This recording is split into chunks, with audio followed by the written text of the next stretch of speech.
Y ahora estamos con un analista político, ex ministro de Defensa, que nos va a hablar no solo de los cambios ministeriales, sino también inevitablemente de este pequeño temblor que le toca a una congresista de izquierda y un poco que está poniendo pues la cancha pareja, porque los relatos de Villanueva le caen a todos los bandos. Hay equidad, pero también muchas cosas por corroborar. Estamos con el exministro de Defensa, Jorge Nieto. Muchas gracias por acompañarnos, Jorge Nieto. Gracias por la invitación, Fernando. ¿Qué reacción te merece? Claro, nos hemos enterado no hace mucho, pero ahora hemos hablado y hemos ampliado un poco la noticia con la propia protagonista, la congresista Ruth Luque. ¿Qué cosas están pasando en estas reuniones? Una congresista que pone su casa para un encuentro de Vladimir Cerrón, que ni siquiera es su partido, con gente que se precia de tener algunos nexos con la justicia. ¿Qué está pasando? Bueno, eso es lo que nos tiene que decir el Ministerio Público con sus investigaciones. Yo creo que lo que corresponde es lo que está ocurriendo. Si ha habido una declaración de un señor que tenía una responsabilidad muy alta en la Fiscalía y por lo que ha dicho en esas 23 páginas que circulan de su declaración, nos muestra una relación muy promiscua entre acusados e investigadores. No hay banderas acá, hay promiscuidad. Total, promiscuidad absoluta entre investigados y potencialmente culpables e investigadores, y un negocio entre ellos para ver cómo truecan el no avance de las investigaciones con las acciones de los investigados. Y en ese intento, ¿cómo se van ubicando ellos con el poder? Porque en el fondo lo que están haciendo es pues medrar del poder, eso lo sabemos todos, ¿no? Buena parte del Congreso son gente que ha cometido delitos. Esa es una primera conclusión. Mientras hay alguna gente que se afirma en sus ideologías, su partido, sus bancadas, que van quedando pocos, hay otros que simplemente se arropan en la bandera que más les conviene en el momento, y puede ser el caso de este señor Villanueva, que en esa campaña fue asesor de Nuevo Perú, estaba cerca a Verónica Mendoza, pero luego pasó a ser asesor de Patricia Benavides, que más bien buscaba a las bancadas de derecha, y él era el nexo, ¿no? Bueno, es parte de esa relación promiscua, no diría entre la justicia y la política, sino entre políticos que tienen actos potencialmente delincuenciales y que están preocupados por eso, y parte de la Fiscalía y del Poder Judicial que está acostumbrada a ponerle precio a sus investigaciones y a sus sentencias. Lo vimos en el caso de los hermanitos y de los cuellos blancos del puerto. El señor que está fugado en Bruselas y que ahora es personalidad de algunos programas de televisión, estaba negociando la sentencia para un violador de menores. Me imagino que el retruque de quien iba a ser beneficiado sería oneroso. No es nuevo. Esta negociación entre políticos tildados de corruptos y malos jueces y malos fiscales es algo que nos tiene muy complicados. Se habla de judicialización de la política y de politización de la justicia. A mí lo primero me preocupa poco. Que la política se judicialice tiene una solución muy fácil: que los políticos no se corrompan. Si el político no se corrompe, no hay manera de que lo judicialice. Pero la politización de la justicia, eso sí es un fenómeno más complicado.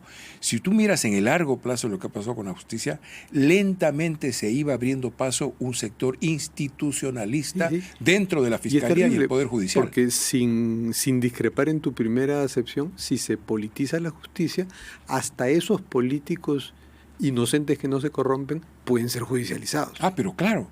No será el primer caso en el cual una persona se le tiene en un caso investigado, a pesar de que se sabe claramente que no tiene nada que ver, pero conviene tenerlo allí.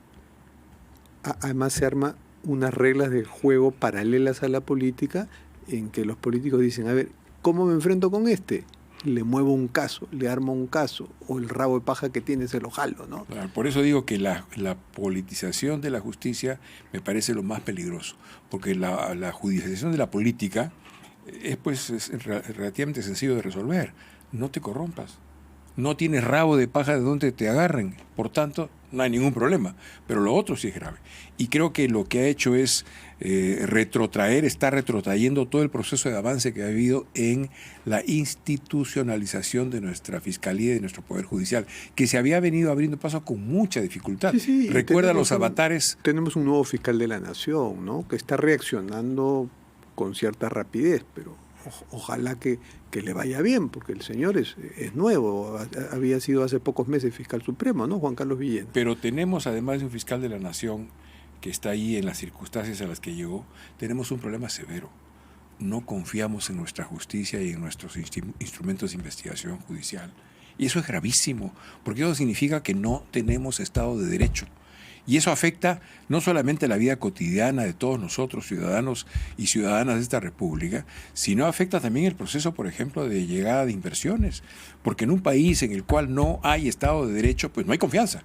La confianza se expresa sobre todo en el funcionamiento del Estado de Derecho, que garantice que nos regimos por leyes y que respetamos derechos humanos. Pero aquí no estamos haciendo ni una cosa ni la otra. Hablemos del cambio de ministros. Y en especial te pregunto, porque has sido ministro de Defensa y conoces el sector, de pronto conoces al nuevo ministro Walter Astudillo y tienes una idea de por qué cayó Jorge Chávez Cresta. Bueno, en general el tema del cambio de ministros, digamos que un parche siempre se ve mejor que un hueco, ¿no?, en un pantalón. Y lo que tenemos aquí son 4 parches que tapan huecos. Siguiendo con tu figura, ¿y quién lleva los pantalones en el gobierno? ¿Que ha hecho los cambios? Alguna vez García habló de reelección conyugal. No es el caso porque no hay aquí cónyuges, pero es evidente que, nos interesaría que el gobierno se gobierna en pareja. Ese tema, pero claro, hay una sociedad política, una pareja. El gobierno en el se poder. gobierna en pareja, porque claramente no es que una tenga el mando o el otro tenga el mando. Ahí hay un resultado de conversaciones, presiones, acuerdos, desacuerdos, pero de cualquiera que haya sido o cualquiera que sea el modus operandi de esa relación, lo que es claro es que tenemos un gobierno sin rumbo y que no nos coloca una agenda clara para el país y que todo parece una enorme decadencia lenta que se ha instalado en el país y que no sabemos bien a bien cuándo va a terminar. ¿2026? Esperamos que se abra un proceso de escenario electoral para que finalmente la sociedad peruana pueda darle valor a su opinión de hoy día. No quiere al gobierno de la señora Boluarte. Y estos que ves como parches en el pantalón, te pregunto concretamente, el parche en el Ministerio de Defensa, ¿cómo lo ves? No sé por qué ha salido Chávez Cresta. El general Chávez Cresta, no lo sé. Alguna desavenencia tiene que haber tenido o con la presidenta o con el primer ministro, alguna. Lo sacan además en el momento en que le dan la responsabilidad de asumir la seguridad pública allá en el norte, en Patás, donde está la minera Concordia. Quizás tenga que ver con el diseño. Poderosa. Poderosa. Quizás tenga que ver con aquello, no lo sé. Pero del general Astudillo, Walter Astudillo, que es el que ingresa, tengo recuerdo porque era parte de la plana de generales cuando yo era ministro de Defensa, un hombre inteligente. Ha sido director del CAEN. Director del CAEN, formado, creo que estudiado en España. Es un hombre que tiene calidades personales. Vamos a ver si tiene también calidades políticas, porque yo insisto siempre, tanto defensa como interior deben ser gobernadas o dirigidas por políticos, porque son tareas eminentemente políticas. Y sobre todo ahora cuando la inseguridad está pues a la orden del día y se necesita que en esos sectores haya gente con autoridad, ¿no? Sobre todo en interior, que no ha sido cambiado. Sobre todo en interior. Un ministro que no da señas de seguridad a nadie. Eso es lo más extraño, ¿no? Ayer Jorge Angulo, el excomandante de la policía, que fue defenestrado, su cabeza la pidió Torre Falcón, me dice, lo han dejado a su suerte, porque penden sobre él 2 mociones de interpelación en el Congreso, ¿no? Sí, pero lo que esperando... pasa es que la suerte del señor es la suerte de miles y miles de ciudadanos peruanos que soportan la delincuencia todos los días. Y entonces es muy mala suerte, ¿no? Yo creo que ahí había un cambio cantado, pero por alguna razón no ha sido hecha. No sé quién será el padrino del señor ministro del Interior, pero algún poder tiene para sostenerlo. En el caso de los otros cambios, claramente se afina un poco más la necesidad de lograr cierto entendimiento con los sectores empresariales y con la inversión privada. Eso es clarísimo. El ministro de Energía, Rómulo Mucho, ha dicho que va a entrar con fuerza a sacar adelante los proyectos mineros. Me parece muy bien. Incluso ha mencionado Tía María, ¿no? Incluso ha mencionado Tía María, no sé si tenga razón en ello, no sé si yo lo colocaría entre las prioridades. Otárola ya había dicho en un congreso minero nada menos que no iba. Pero con esa conjugación no va. Bueno, él ha dicho muchas cosas de las cuales luego se ha desdicho, pero yo sí quisiera hacer un llamado y una recomendación. Se necesita efectivamente que haya una iniciativa más fuerte en relación al desarrollo del sector minero, pero que se haga con diálogo y sin muertos. Porque te puedo asegurar algo, creo que la sociedad peruana no soporta 10 muertos más.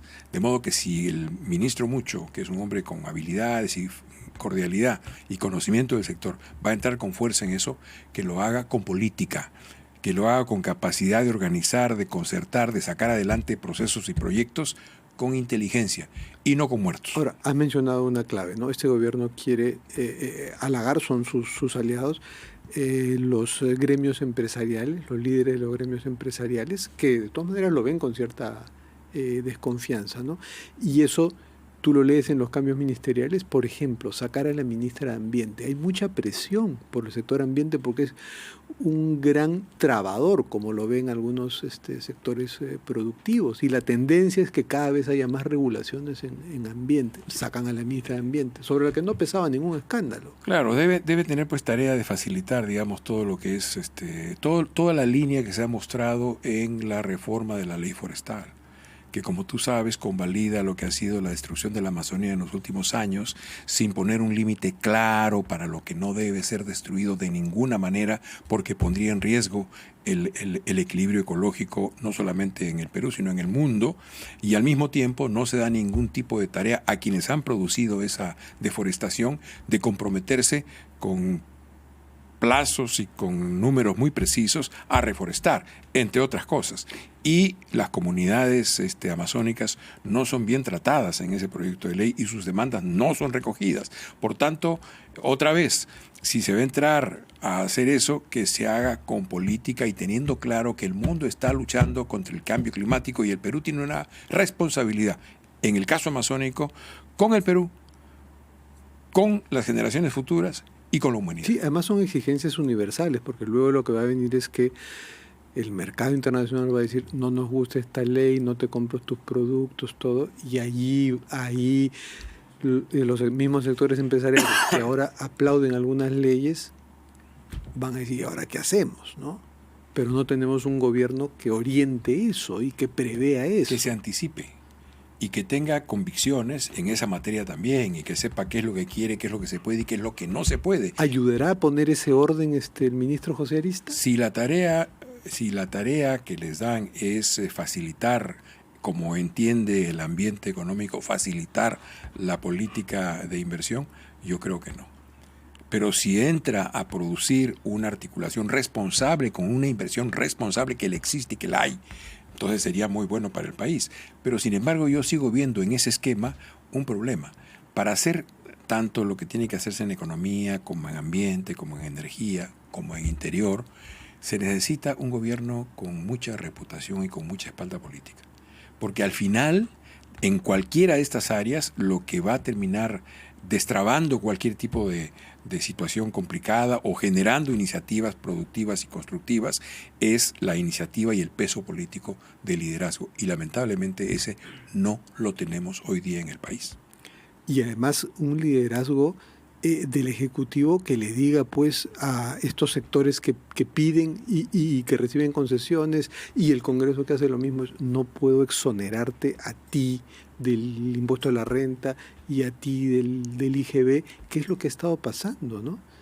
Y que convierte la política económica pues en una especie de populismo mercantilista, ¿cómo llamarlo? Lo que pasa mucho tiempo, ¿no? Lo que pasa hace mucho tiempo. Entonces, eso es lo que tiene que ser corregido, pero para eso se requiere pues una idea de lo que tenemos que hacer como país. El compromiso con una visión de largo plazo y el esfuerzo de convencer a los actores económicos, sociales, políticos de que tenemos que ir en esa dirección y que finalmente el resultado, si hoy día no son beneficios inmediatos para tal o cual sector, en el largo plazo va a ser beneficioso para todos. O sea, esa visión de país, ese pacto de país tiene que ser entre el Ejecutivo y algunos partidos que tienen capacidad de mover votos en el Congreso. Y ¿no? actores sociales y actores económicos. La Amazonía es un horizonte de futuro para el Perú. En la Amazonía tenemos industria de la cosmética, industria de la defensa, industria de la salud.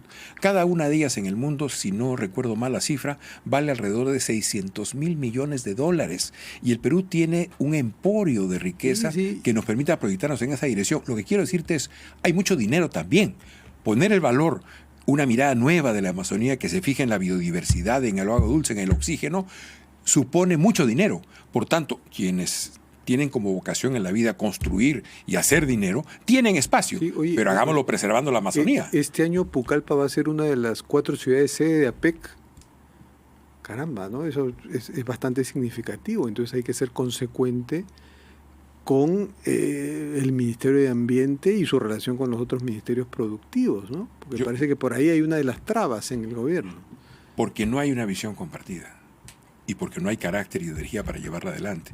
Yo alguna vez dije, y lamentablemente parece que empiezo a tener razón, que la deuda ambiental, la deuda ética y la deuda social nos la iban a imponer desde fuera. Porque como tú dices, vendrán los condicionamientos en relaciones con tal mercado, con tal otro, con tal fuente de financiamiento o con tal otra, que nos dirán, no, ambientalmente no pueden hacer esto, no, socialmente tienen que ser más equitativos, no, éticamente tienen que parar la corrupción. Sería muy bueno si desde nosotros y desde nuestra conducción nacional el Perú se colocara y se anticipara a eso. Tiene que hacerlo además, porque tiene posibilidades de insertarse en el mercado internacional con grandes ventajas. Pero claro, mientras no miremos eso, no lo haremos, pues. Bueno, muchas gracias, Jorge Nieto. Ya conversaremos pronto. Seguiremos hablando de política contigo.